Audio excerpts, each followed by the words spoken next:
ছিল প্রশিক্ষণ বিমান, যার ভেতরে সাধারণত শুধু 1 থেকে 2 জন পাইলট থাকে। এটি খোলা মাঠে বা খেতে খামারে বিধ্বস্ত হলে সর্বোচ্চ 2 থেকে 4 জন হতাহত হতো। কিন্তু ঘটে গেছে লোমহর্ষক ঘটনা। স্কুল মাত্রই শেষ হয়েছিল, কিন্তু তখনও সবাই বের হয়নি। অনেকে আবার কোচিংয়ের ক্লাস শুরু করেছিল।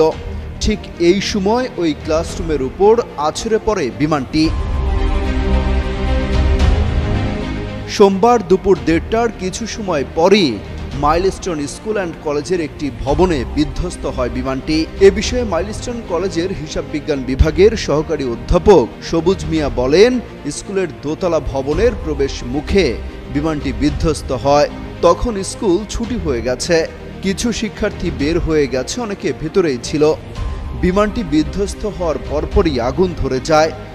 মুহূর্তেই ধোঁয়ার কুণ্ডলী বের হতে থাকে সেখান থেকে। আশপাশের এলাকা অন্ধকার হয়ে যায়।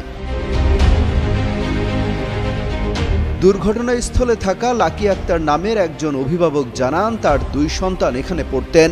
বড় সন্তানকে ঠিকই বের করতে পারলেও ছোট সন্তানের এখনো হদিস মিলছে না। তার সঙ্গে কোনো যোগাযোগও করতে পারছেন না তিনি। ফেরদৌসী বেগম নামের আরেক অভিভাবক জানান, তার মেয়ে ভেতরে আটকা পড়েছেন। তিনি তার মেয়ের সঙ্গে কোনো যোগাযোগ করতে পারছেন না।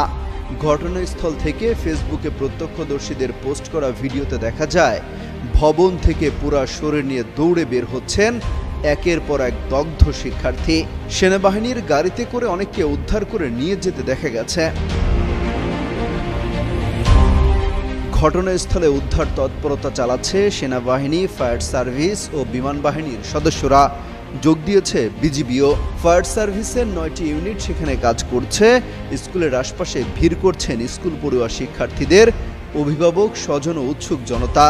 তাদের সবার চোখে মুখে উদ্বেগ আর উৎকণ্ঠা। অমিত হাসান রবিন, যুগান্তর নিউজ।